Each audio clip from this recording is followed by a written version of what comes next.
Ahoy there, campers! Welcome back to the Two Maesters. It is your wonderful overlord host, Morgan, and over here we have your also other wonderful warlord host. How you doing, Josh? I'm good, thanks. How are you? Yeah, not bad. Getting on. 2024 is just like any other year, it seems. That's a shame. So today we're going to be talking about Fallout. And boy, have I been waiting for Fallout. Fallout is such an iconic video game franchise. It's now extended into television as well. So I just can't wait, really. Off the top of your head, how would you describe Fallout? I would describe it as a post-apocalyptic RPG that is based around 60s satire and satirical nature, and also very comedic, but also has like moments of like shock factor as well. Yeah, there's so much to it. It's like become such an icon. I think in a way has influenced some other television and other things in popular culture now. But that sort of vintage 50s, 60s vibe, the retro-futurism of it, also that trademark cynical humour in it as well is just fantastic. And we'll dig into that very shortly. The one thing we always start on every podcast is, what does Wikipedia describe it as? So, Fallout is a media franchise of post-apocalyptic role-playing video games and later action role-playing games created by Tim Kaine and Interplay Entertainment. The series is set during the 21st, 22nd and 23rd centuries, and its atom punk, retro-futuristic setting and artwork are influenced by the post-war culture of 1950s USA, with its combination of hope for the promises of technology and the lurking fear of nuclear annihilation. Yeah, that I think hits the spot perfectly, really. Especially the atom punk retro-futuristic setting, that describes it really well, because when you see in the game, you see what, or at least from the third one onwards, you'd see visions of what America's like before the nuclear holocaust. The technology is like really advanced, but also very like of a certain style. But then also in the present day within the game, in the post-nuclear wasteland America, looking at the Brotherhood of Steel, there is like a atom punk, steampunk sort of vibe, isn't there? All the computers as well and stuff, like very cool. And then music, like. Honestly, some moments like the ink spots, I Don't Want to Set the World on Fire, that is a classic. Or Big Iron on His Hip from Fallout Vegas, very, very cool. So let's look at just the adaptations. When did they come out, and some dates. So Fallout 1, which was developed by Interplay Entertainment, came out in 1997. Fallout 2, which was done by Black Isle, was 1998, which is very hot on the heels of the first one. Fallout 3 was 2008. Fallout 4 was 2015. Oh, by the way, from Fallout 3 onwards, it was Bethesda. Fallout 5 to be certified. Can't wait to hear about that. And let's not forget about the spin-offs as well. So in 2001, it was Fallout Tactics, Brotherhood of Steel. 2004, Fallout Brotherhood of Steel, which was also by Interplay. Fallout New Vegas, which was by Obsidian, so it's considered as a spin-off. That was 2010. Fallout Shelter in 2015, which was by Bethesda. I think that was that game on your phone, wasn't it? The app. It was okay. Yeah, I like the style of it. Fallout Pinball by Zen Studios in 2016. I guess that's another phone game. Sounds like a pinball game. Fallout 76 in 2018, which was Bethesda. And then Fallout Shelter Online, which was Gaia Mobile, which I have no idea. I've never heard of that game.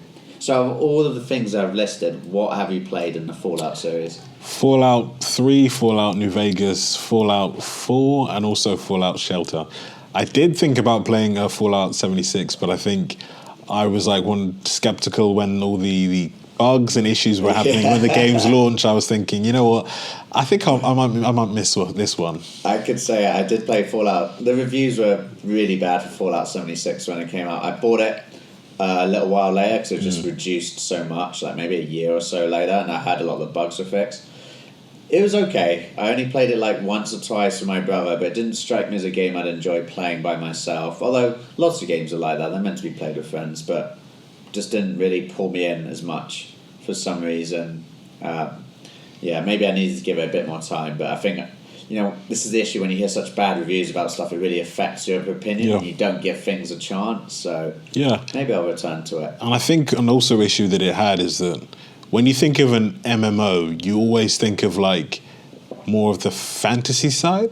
Yeah. Like, so you've got like ESO, so Elder Scrolls Online. Mm-hmm. You've also got World of Warcraft as well. And then I think it's mostly based on that. And I think that could kind of put people off because basically it is a Fallout game, but set like in an MMO setting. But then it's really, I think the issue you can also have is that if it's an RPG that you enjoy playing by yourself, you then kind of lose that appeal if you then can't play it like that. Because like I did play like something similar, funny enough, made by the second game was made by Obsidian. Star Wars: The Knights of the Old Republic 2 was made by Obsidian. I did play like Star Wars: The Old Republic Online, and the issue that many of the players had was that they loved the games because of their single player nature.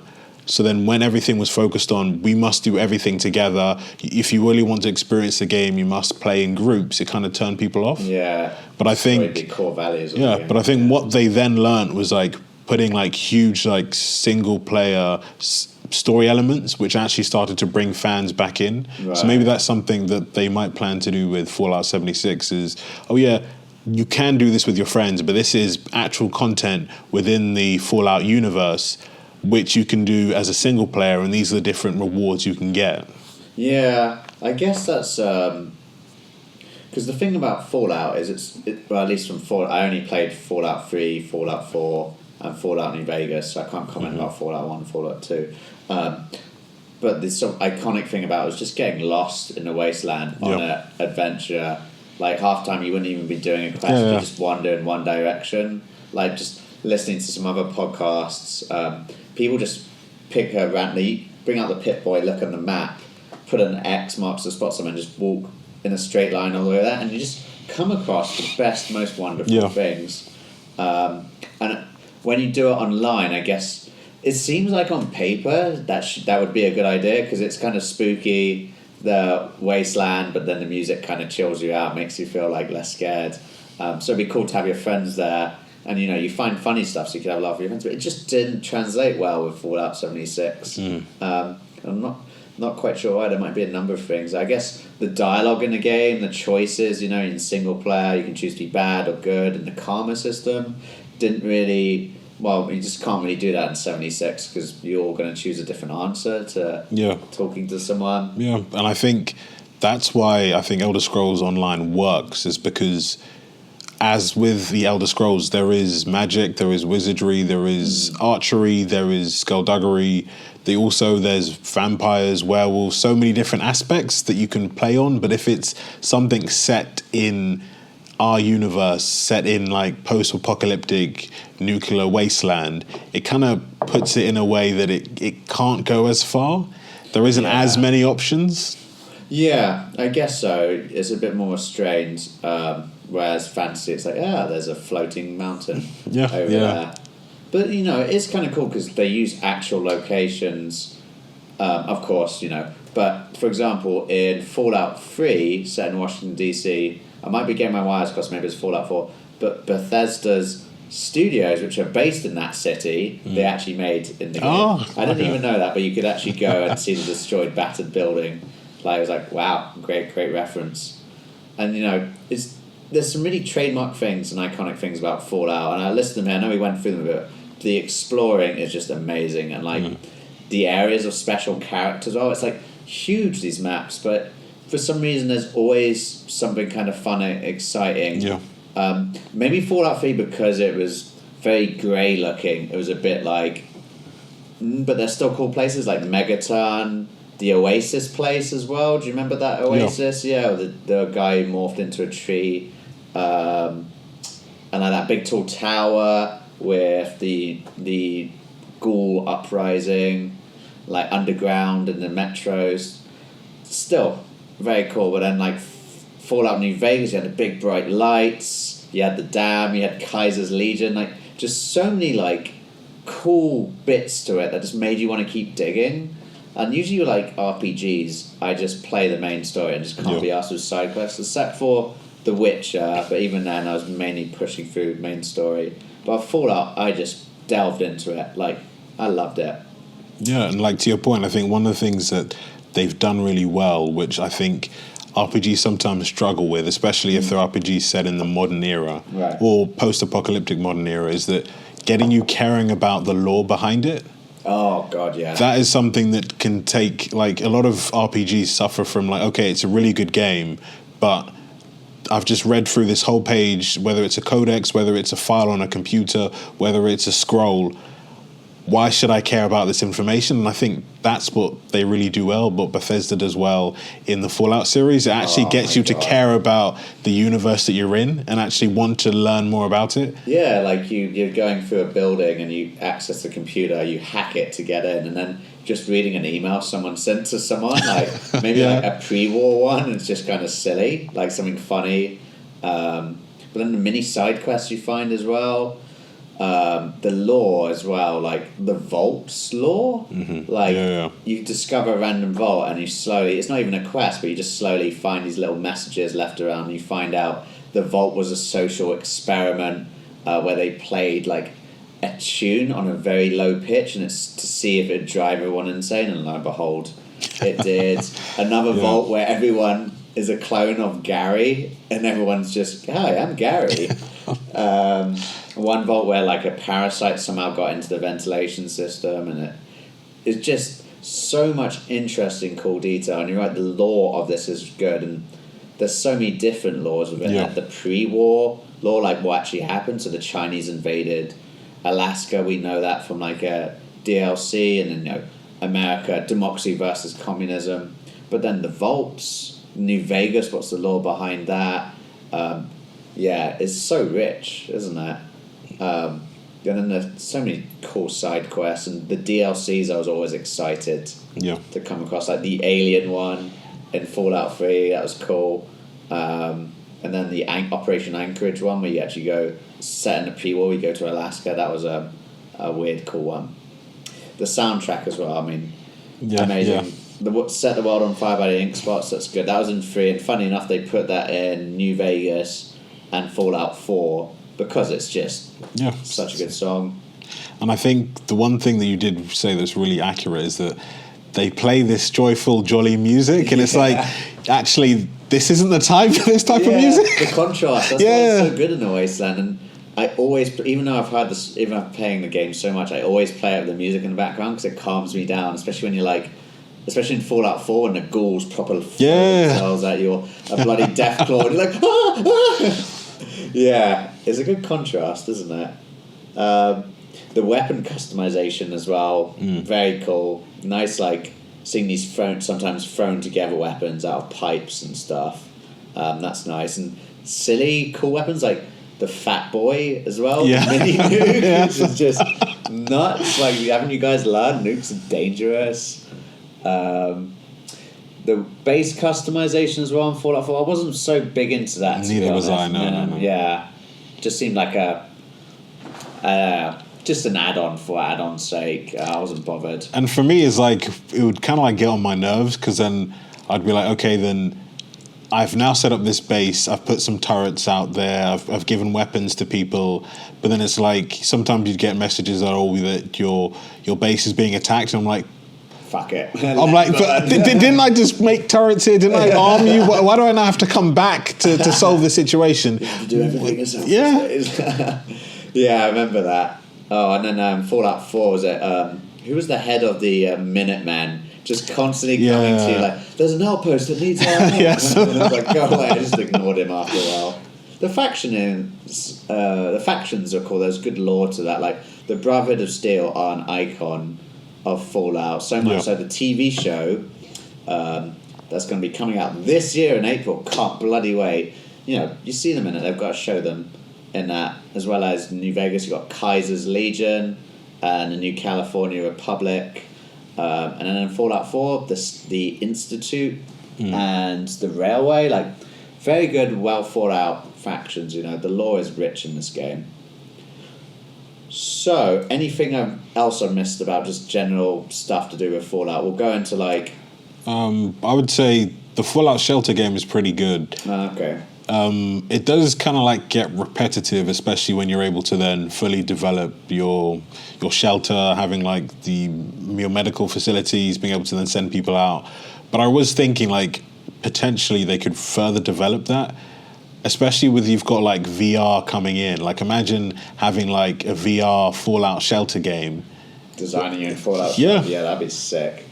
Yeah. So on as what ifs as well. That's another good thing about the Fallout series. What if you're in a nuclear holocaust? Like how would society function? And yeah, I would love to see more of this. I can't wait for Fallout 5. And also I think New Vegas might have been banned in Japan.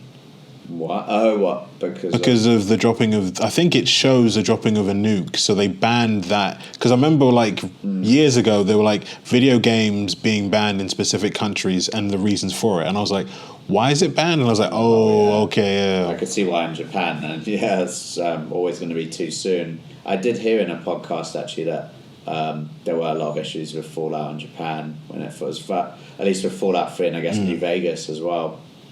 So let's go into sort of the history and production history of Fallout. So Fallout 1 and Fallout 2, as we know, 1997 and 1998. The gameplay mechanics are very similar, like turn-based, 2D graphics with like a sort of RTS-style game view, so like looking down from above. Fallout 1 was set in California, and then Fallout 2... was also set in California as well, but it introduced some other more recognizable aspects of the Fallout series. So the Enclave, which is a remnant of the US government, but are essentially the bad guys.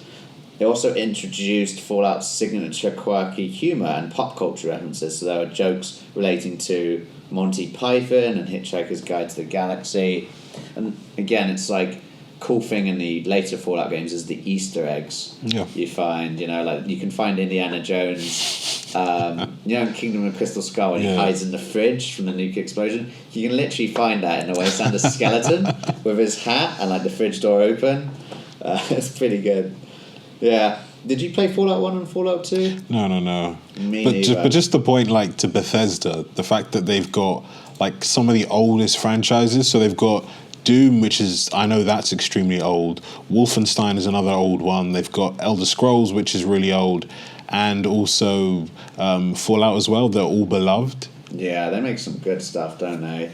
Now they're making the Indiana Jones game as well. So fingers crossed it's in capable hands. Yeah. Very excited for that. I might actually get it.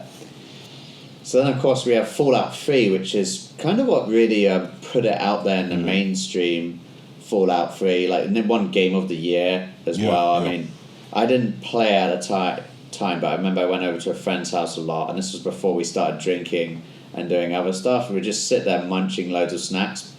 I'd watch him play Fallout 3 just because I enjoyed it, the atmosphere of it. Like, it was amazing. I think I played Fallout 3 eventually a couple years later. I bought the Game of the Year edition and played it. But just starting off with him, hearing the soundtrack, singing like the exploration of the wasteland, it was amazing.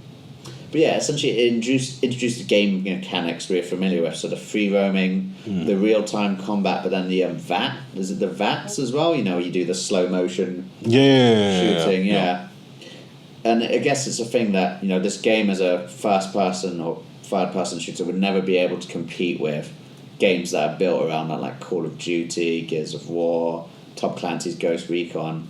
But it wasn't about that, though. It was more about the exploration and sometimes the cinematography of it. So, like, when you do the VATs and you get a headshot, it just looks like really cool. The guts and violence as well. Oh. Yeah, and I think also with, like, the combat that I do like about it is that the variations that you can use. Yeah, And I think like with Call of Duty, it's really much you either have a long range weapon, you have like an assault rifle, having something like a machine gun, or having something that's like a pistol or like a javelin, which is a rocket launcher. But then with Fallout, you have very different things you can actually utilize, and the fact that anything that's like anything that could even use like a wrench as a weapon, you can use baseball bats. Yeah. And I think that's the uniqueness that Fallout has, that you can use multiple different ways to take out your enemies. Exactly. Because I think, like in 4, if I'm remembering properly, you could even use mines as well to kill characters as well. Yeah, and you can play through on versions where entirely melee, entirely shooting. Fallout New Vegas, I think, introduced that because Kaiser's Legion prefers melee weapons. Which is just ridiculous. So let's be honest. If you've got a semi-automatic weapon, you're gonna like kill a lot of people before they get to you. But I love the openness of the variation because again, maybe that's what's made this franchise so popular is the replayability of it. Did you do like an all melee playthrough? No. Yeah, exactly. Let's not fuck around. Come on. If you've got a launcher that fires mini nukes, yeah, that's always gonna win. So Fallout 3 is actually set 30 years after the events of Fallout 2 and 200 years after the nuclear holocaust. I roughly knew about the 200 years thing, but I didn't know about the actual 30 years after the events of Fallout 2. And they actually have the dates for this, like 2020 blah blah blah, 22, 20 something. And I actually had no idea what the dates were in the game I was playing, but they're out there. It's set in Washington, D.C., it's really, really interesting to see the environment of the United States Capitol in ruins. It's in movies and TV shows and games when they show this stuff. It's always like it's provoking, but then it kind of gets a bit tacky when it's overdone as well. Like Modern Warfare 3, you go to Paris, you're fighting in Paris, you're fighting in Washington D.C. Unusual places to fight, but because it's been done so much, you see it in movies. It's like a genre in its own, watching these safe countries fall apart. And then, of course, we mentioned how you can go to Bethesda's office. And then they tried their best to map certain parts of Washington itself accurately. So if they ever make one in London, hopefully they'll include Camden Town, where you live. And I mentioned to you before we started filming, but when they were making this game, how the studio did it is they made the map, but they're like, we need to make sure it's not just... We want the wasteland to feel exciting, not empty and super depressing, which, in real life it definitely will be.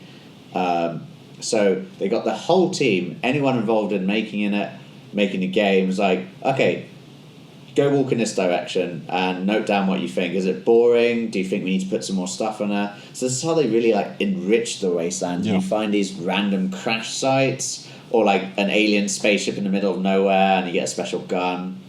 They really did well this. I haven't even spoken about the loot as well, like the special guns you can get. What do you think the Metacritic rating for Fallout 3 was? I would say it has to be in the 90s. 94. Wow, yeah. You're usually quite good at this, man. Well done. Damn, hit the nail on the head. Yeah, 94. Won numerous Games of the Year awards. It was really trending at that time. Like, I remember when I got the Game of the Year edition with all the DLCs, I was like, oh yeah, excellent. I kind of wanted to skip straight to the DLCs, but too risky that. So the story is, the lone wanderer is searching for his daddy. And I'm not going to lie, I feel like the stories of these games are actually surprisingly really good.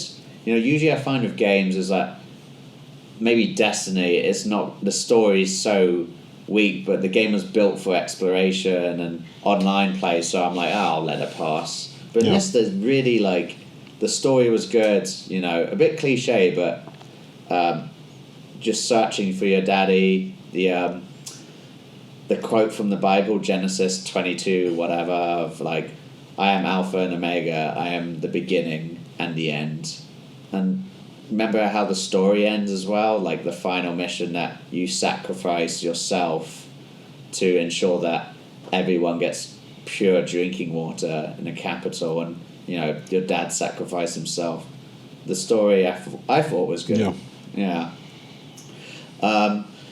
Memorable moments, the finale of self-sacrifice, that was cool. But I remember originally you couldn't do anything else with the game after that happens, and some people were upset by that, so they did patch it, that you could do that, and somehow someone managed to save you from the massive radiation dose, or you could let the super mutant buddy you have sacrifice, which, why sacrifice yourself when it's not going to hurt him in any way, is it?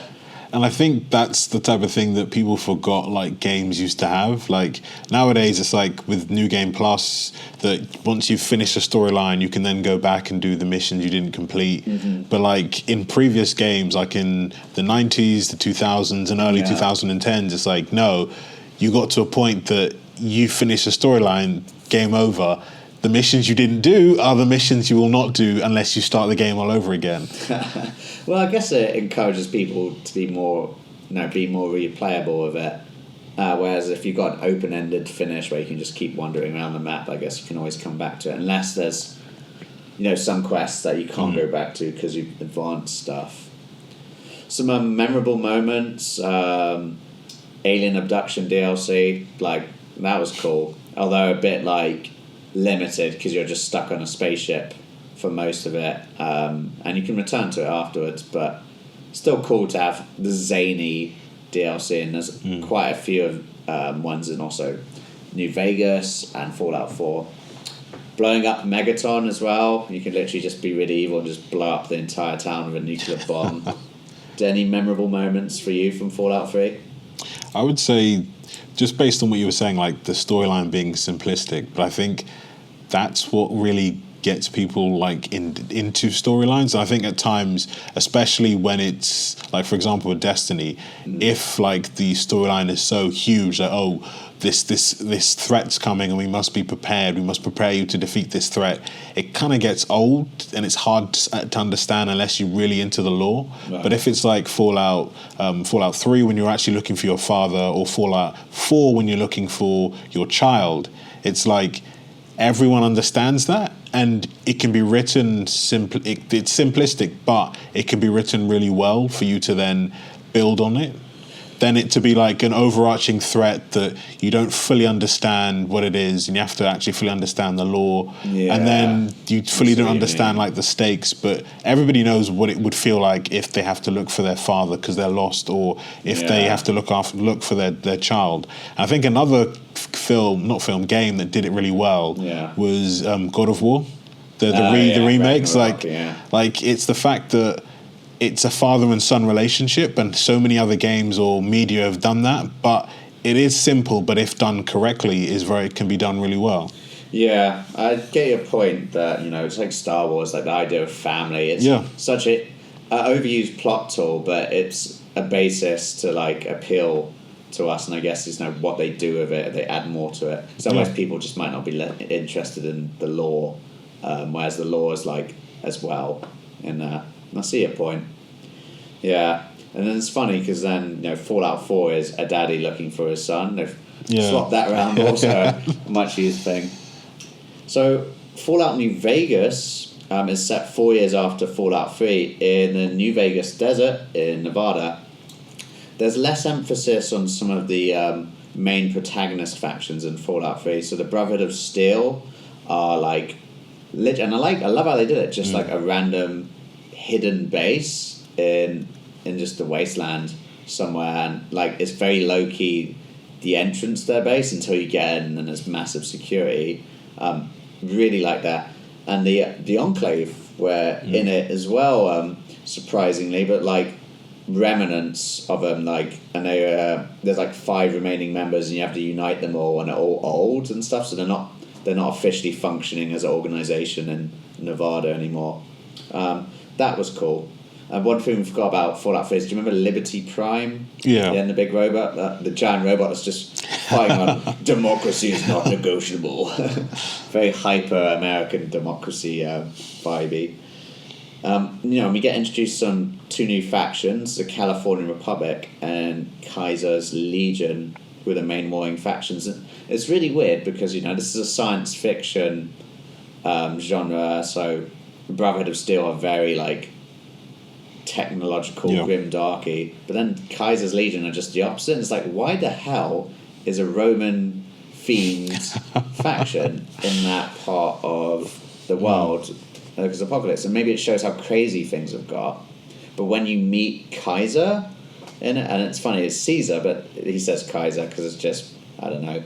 But he comes across as like very sane, and he says the people need a higher evil power to rule over them and keep things in line. This is why, and the reason why I've chosen all this Roman stuff is because look around us, everything's destroyed, and no one knows about the Roman Empire around here.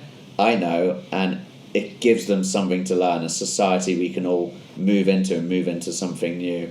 And it also does really kick off with history. It's like, for some reason, Western society's been so absorbed by the Romans and the Greeks that it always goes back to it. Like, especially like you have the Holy Roman Empire, like claiming like, oh, we're the heirs to Rome, but then you've got the Byzantine Empire who are actually the heirs to Rome. Then Mussolini tried to reinvent it. And even like the whole like 1800s, like Britannica, the whole era that they had then, you see it with like Nelson's Column, and also some of the architecture in London, central London is based off like Roman architecture. USA as well, And it's like, even like the fact that the American Senate and also the democracy system America has taken and is spread around the world is based off the Roman system of having a form of like a Senate, and then the way that America had like an elected proconsul.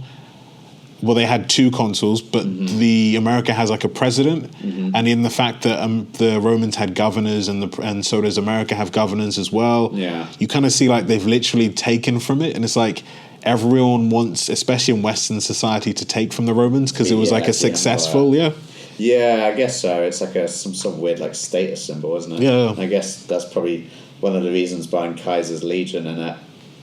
Yeah.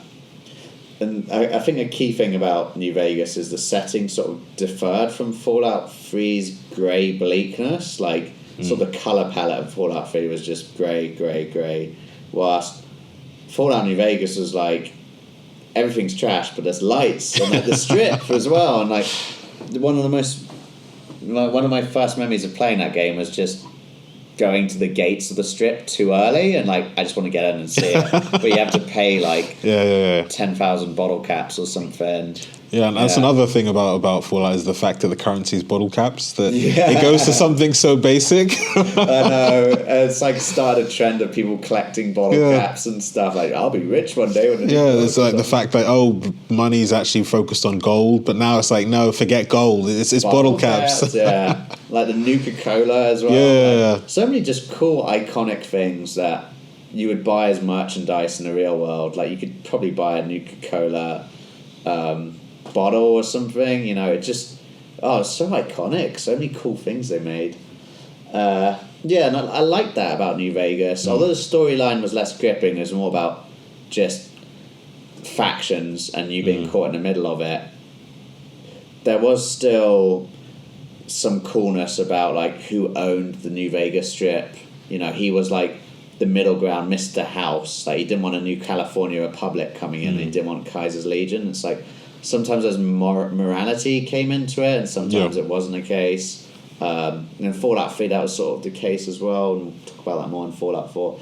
But it was just the beauty of it, like the big lights. It's such a contrast with Fallout 3. A memorable moment I had in it, actually, is when you met Mr. House, who's the owner of the New Vegas Strip, in person. He's like a really old, decrepit man on a life support machine. And you can just choose to beat him to death with a baseball bat. Just like, lol. Yeah, very unsophisticated way for him to come to an end. Do you have any memorable moments from Fallout New Vegas? I think meeting Kaiser and the fact that you could actually try and kill him as well if you wanted to. Yeah. I think that was the funny thing for me. Yeah, I just took out the alien ray gun. It's like, that ray gun's so overpowered. You had limited ammo, but just whenever you use it, it just gets you out of every situation. But I remember doing that. His bodyguards just swarm you immediately. That was a good moment. Nice.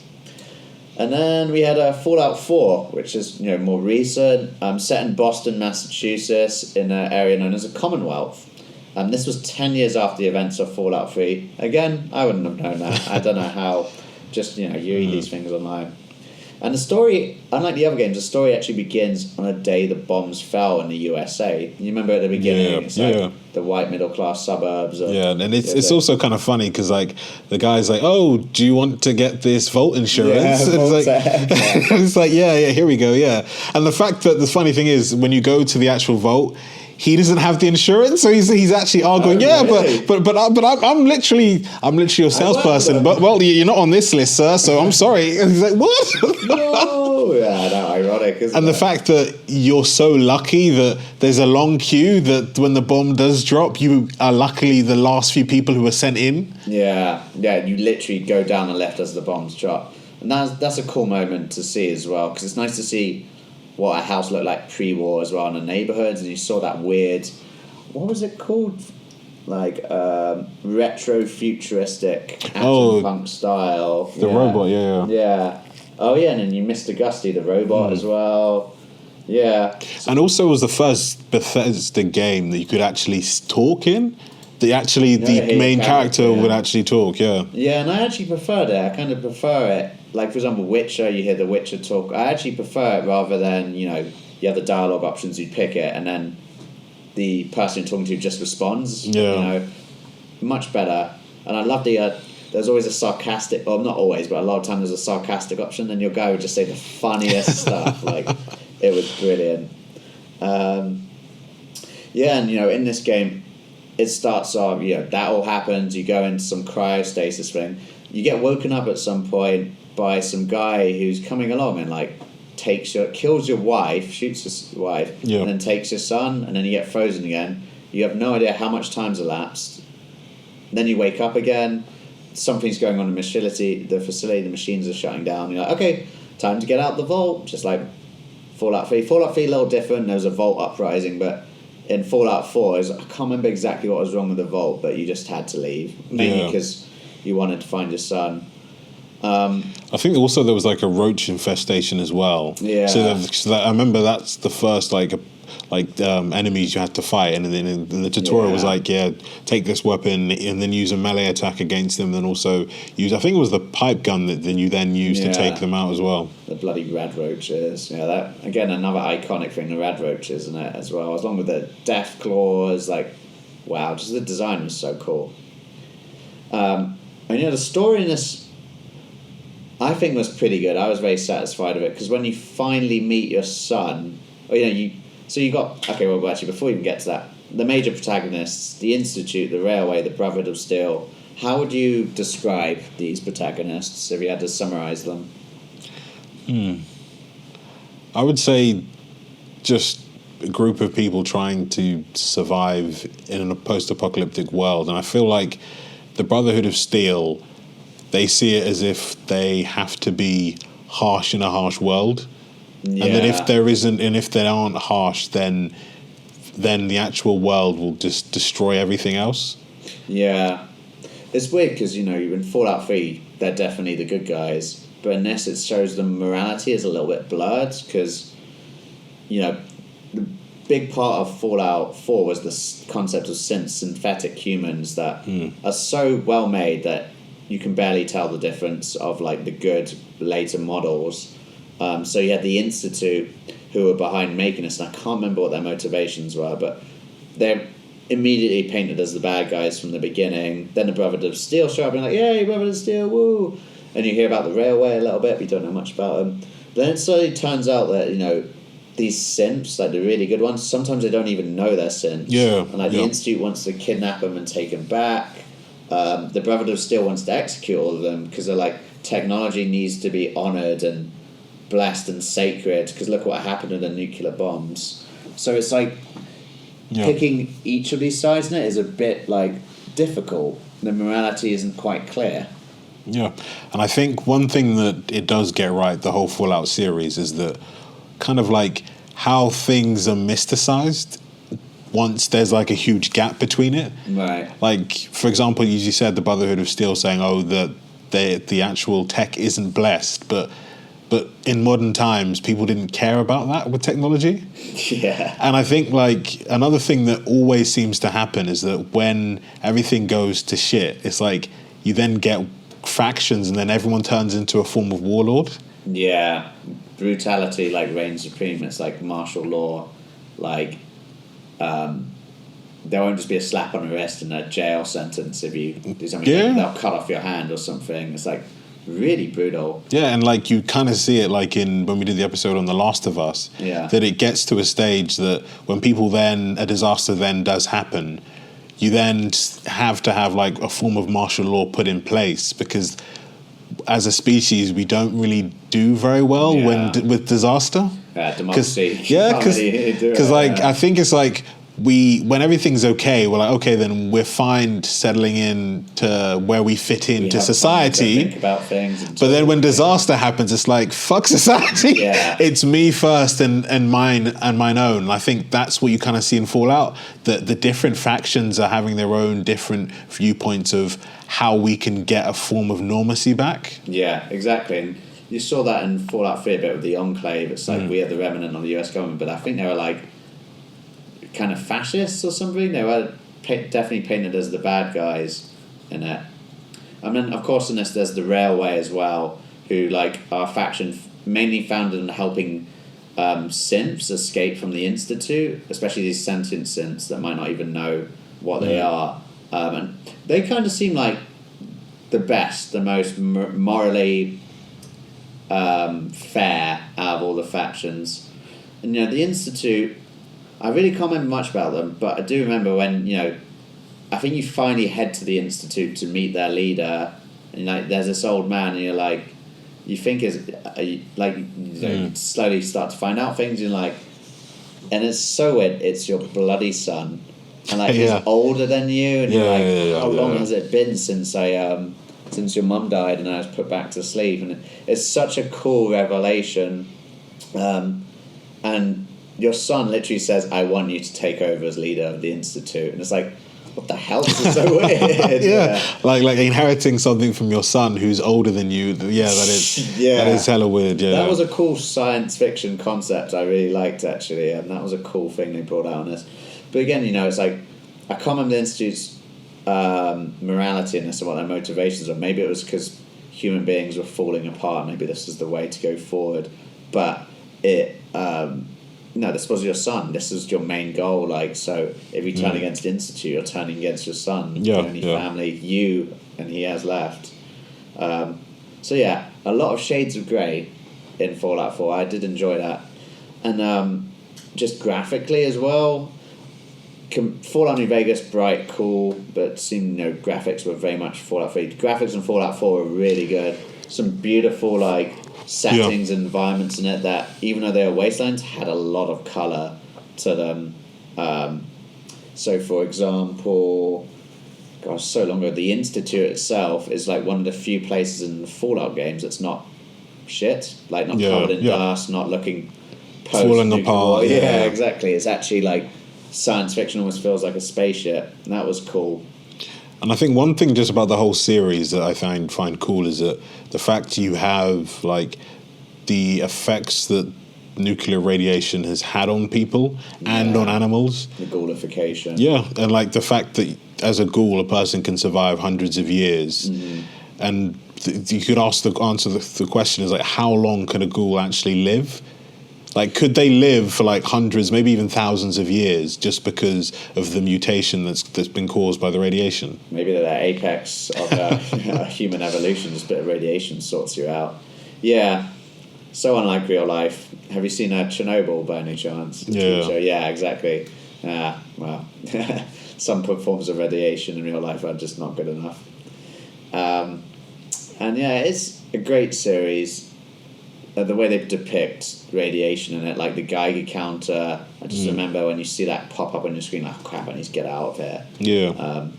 But like areas like, for example, in Fallout 4, I remember in the southwest area, there's an area where there was a nuclear bomb that was dropped, and you can go, as you approach closer and closer to it, it looks like hell. Yeah. I can't remember what that area was called though, but it just looked so cool, and lots more irradiated, mutated beasts there. It was like as if you were going to hell. Like that was a really cool setting to go to. God, it seems like I played this so long ago. It does feel like that. I think, didn't it come out in 2014? Yeah. So like 10 years, yeah, it does feel like we played it a while ago. Because, yeah, it did, I think it did come out. It came out before Witcher, I think. The Witcher 3, if I'm remembering correctly. No, I think The Witcher 3 came out before it, actually. Okay. Maybe a year before, I'm not sure. Because I think it... Maybe not, actually, yeah. I think The Witcher might have come out in 2014 or 15. Let's see when The Witcher 3 was. Because I think for me, with video games... Yeah, because like for me, video games, it's like, did it come out... to know if it's old, did it come out before or after The Witcher 3? Well, is that like Jesus Christ, dude? I mean, I think if you had to choose Fallout, Skyrim, or The Witcher, which would you choose? I'd have to say... Or Elder Scrolls rather than Skyrim. I would have to say Witcher... I would say the Witcher series, especially Witcher 3, because it's the one I've actually fully completed. Like, you know, all the question marks, I've been to all of those. I've done all the storylines. It's the only of those games I've completed. Like, Elder Scrolls, I've played like a small bit of like Oblivion. Yeah. But I keep replaying like Skyrim over and over again. And it's like, because I don't play it for like 2 years, come back to it, and I'm like, where was I? What was I doing? Yeah. So then having to then start again. Yeah. So I'm like, when they announce Elder Scrolls 6, I'm going to be like, you know what? I'm actually going to finish Skyrim and finish the DLC that I also have as well. Ah, fair. And then hopefully this new Elder Scrolls will be amazing. Yeah. I enjoyed Skyrim. I played a bit of it, but not that much. I think I was more into... Because I played Fallout first. I think I preferred... Because the game mechanics are exactly the same, in my opinion. I just preferred the science fiction thing, to be honest, with Fallout. But if I had to choose, I think I would... I think The Witcher is probably the most polished one out of all of them, but I'd probably choose Fallout because I just love the style of it. Like, the vintage... Retro-Futurism, the music, the comedy of it as well. Whilst The Witcher did have some funny moments in it, but Fallout maybe was like a serious game that's also a comedy, whilst The Witcher was a serious game with some bits of comedy. Yeah. Whereas it felt there's a bit more of a satirical twinge with Fallout. So, do you think Fallout has had an impact on pop culture in any way? I would say yes. I think, especially when you've got like memes and how memes have taken over our form of pop culture right now, I would say yes. And I think just in general, when you've got disaster games of that nature, they kind of like take the same angle. Like, Wasteland. There's a game series, I think it's made by Obsidian, called the Wasteland series, and you can see within Wastelands the Fallout genre and how Fallout was played in that game. And I think there are other games that are very similar to it that take from that as well. Wasteland was actually Interplay Productions. Okay. So I don't know why that's not in my notes. I think I might have accidentally deleted a section. But essentially, Interplay Productions made Wasteland in 1988. I actually missed this bit. Sorry, I completely missed that bit. So the origins of Fallout are found in the 1988 Interplay Productions game Wasteland, published by Electronic Arts. And that's in 1988. Electronic Arts have been taking a piss since 1988. And Interplay Productions want to become the publisher and produce more Wasteland games, but EA wouldn't sell the intellectual property rights to them. Boo, see, EA, pricks. So Interplay Productions salvaged some concepts from Wasteland and then made Fallout. So, there you go. And it just shows, like, at times, like, how dumb sometimes people can be. Like, EA could have had Fallout, and that would have been one of their most successful gaming series. Yeah. But instead, they wanted to be straight up douches and be like, no, we want you to focus on these type of games. But that's interesting that Wasteland, I've never played Wasteland, but it's a series of games, you say. So they must have kept going with it. Yeah. Okay, I'll have to check that out at some point. But yeah, funny that you say that. It's like it's almost just like Wastelands as well. Right? Yeah, Interplay because Productions, yeah. and the fact that if it was made by Interplay Productions, I think that means Microsoft might own the rights to that as well. And the fact that Microsoft have bought the Bethesda, I think ZeniMax Studios, which Bethesda is under. Right. Then you can. I'm hoping, like, especially we'll probably talk about now the TV series and also the future of Fallout. Therefore, means that they're able to then utilize other studios to build the graphics. Because someone said, imagine a Fallout game with Call of Duty graphics, or a Fallout game with Gears of War graphics, or the actual shooting mechanics that Xbox is really good at with Halo and Gears of War. If they're able to get that into a Fallout game, and I think people are saying like that's where Xbox and Microsoft can make money, is taking from one studio what one does well and matching it with another. Like the storytelling of Obsidian, who they've also bought, and the open worldness that Fallout has, and then getting the shooting mechanics from the people at Treyarch, and I think, was it Warhammer? Not Warhammer. Sledgehammer, that are under Activision, Warhammer, that if you could then combine them into a Fallout game, that would be amazing. Well, maybe that's a good thing about these big overarching companies that are just buying all these production studios, because then they can share all of their engines and dynamics and put them into games, because that's a thing about Fallout. The combat was never that dynamic in it. It's very point and shoot, but not very didn't have very strong feels to it, but that wasn't really the point of the game, and I was totally okay with that. But I guess it would be a plus if they had more realistic feeling vibrations from the guns and stuff like that, you know, and you customize things better. So yeah, I could see that. I think for me, where I think Fallout has definitely had an impact on pop culture is just the design and style of it. So, for example, the Pip-Boy design and the little boy on it and stuff. I've seen that in so many things now. Like, for example, in Loki, Miss Minutes is definitely the design of the TVA and the end credits of the music. There's definitely been a filter through there. I just can't remember where else it's kind of come through that retro futuristic design, maybe. You know, I do see that there. I would say, again, Outer Worlds by Obsidian, that it has that vibe from in it as well. And also the sarcasm as well. Yeah, and the sort of satire. Yeah, I played that for a bit during a lockdown. The only thing is it felt like Fallout, but less fun. Don't know, something about visiting all these planets just felt very empty, you know. But I did see the comedy elements in it and the satire. That was good. Maybe if I'm bored, I'll play that whilst waiting for the new Fallout. And of course, we've touched on it a little bit, but the TV show for Fallout, which will be coming out in April, what are you thinking about that? I think it's going to be really good because, one, I think the nice thing is when it's being developed by the people who came up with the ideas, it means that they can actually direct and say, well, no, this isn't right, it needs to be more like this.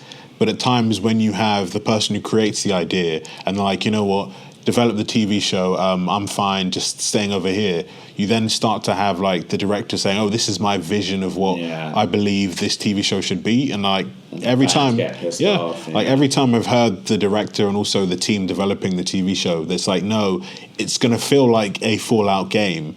And the reason why we've picked like 3 characters to focus on is that you will feel like you're playing those 3 characters throughout the game and throughout the TV series. And that's why they've picked like the guy who's in the Brotherhood of Steel, the woman who's recently left the Vault, I believe to find her father, and then also the guy who's the ghoul, that you'll then be able to follow their stories until their stories like intertwine. Oh, okay, that's cool. Oh, that'd be good to hear. So you get it's not just from one perspective, like the lone wanderer or the sole survivor. Okay. I think they'll have the comedy element in it as well. I got that a little bit. From the trailer, yeah. It is quite a serious trailer, but then there's like some comedic elements. Like someone's like, oh, that's Moldy. And he's like a Cyclops thing. So I think we'll definitely be getting that. And that's got to be there. That's signature. Seeing like the Brotherhood of Steel in it, seeing that they're CGI'd, I was like, well, I guess they work kind of hard to Just like with Warhammer 40k, like making Space Marines and like actually seeing cosplayers do it. There's some really good ones, but it's so hard to make a suit of armor where you have to be like a lot taller than a normal man and a lot wider, and to have someone actually physically work, moving it. So I was a bit disappointed that they're CGI'd, but we'll see how it looks in the actual show. Maybe that's why there's a lot more like sci-fi fantasy hitting off, because the technology's caught up. Because like, if you think about it, if they were going to do like something like 40k or even Fallout 30 or 20 years ago, the technology wouldn't have been as good. So either you would have had someone like in a full-on suit, or someone having to have like full-on makeup, and like imagine having like the Brotherhoods of Steel suit for 16 hours straight. Oh, I know, it's nuts. I remember hearing this about like actors who have to put on their prosthetics and like makeup, and they just have to sit really still whilst they're doing it, and then remain in the sweaty outfit for ages, and it takes like hours. Some people, like, have you seen Stranger Things series 4? Yeah, you know Vecna in it? The guy in the series. I've seen so many videos online of when he's having like a frappuccino from Starbucks with a straw and he's still in the outfit, because you can't just take it off. It'll take forever to take it off and put it back on, Yeah. And I think people also forget, like, I think they said for like 10 minutes in a TV series, it can take them 6 or 7 hours to film. Yeah, like the retakes, also trying to work out camera angles and make it beautiful. Yeah, I could see that. Like, been watching The Crown recently for the first time. I've avoided watching it up until now because I really hate the monarchy, but I've got to admit the show is really good, and it's just, sometimes it's just beautiful to watch the camera angles and just how they use light in it, and I love that sort of stuff. I don't know if they'll be doing that with Fallout, because it's not really that kind of show. Okay, so any sort of final thoughts or favourite moments whilst you're playing the Fallout series? I think the satire that they have and the way that they do it so well is like what I really love about the series. But I think also with the Microsoft buying Bethesda and the larger company ZeniMax, I think it also brings like a new horizon to like Fallout, because I don't think we would have got a TV series if Microsoft hadn't bought them. Really? Okay. Because Microsoft were trying to develop something in like 2014, 15, like Microsoft Studios. So that's when they first did like their first Halo TV series with, funnily enough, the actor who plays Luke Cage in the Netflix series. He's in it. Nice. But then they kind of like closed that down. But it kind of feels like they've now realized, let's just give the IP to big studios who can then make it for us. Yeah, trust the professionals. We'll buy them. We'll buy them and then use their stuff to make it for us. Yeah, that could work as well. What are you expecting from Fallout 5? What do you think might come? Speaking of New Horizons. I think they'll continue with the voice actor for Fallout 5. And funny enough, I think that could be Todd Howard, the major person. That I think is going to be his last game, because he did say there's 2 games left in him. After Starfield, he said that Elder Scrolls 6, and then there'll be another game after that. So it could be like Todd Howard's last game. So I think it would, if it is, it would be amazing. And I think the map would be huge. And I think one thing that they will probably make it amazing is that they'll put it in Unreal Engine 5. Oh, yeah, that would be good. I've seen so many video trials of the Unreal Engine 5, and it looks very good. I love it. Okay, well, that's all we've got time for today. I would love to keep talking Fallout, but I heard a nuclear bomb's going to drop right now, so time to get the hell out of here. And, if you really like us, click the notification button, follow us online, and please, if you like, send us some money. Wouldn't mind that. Have a nice day, folks. See you, folks. Bye-bye.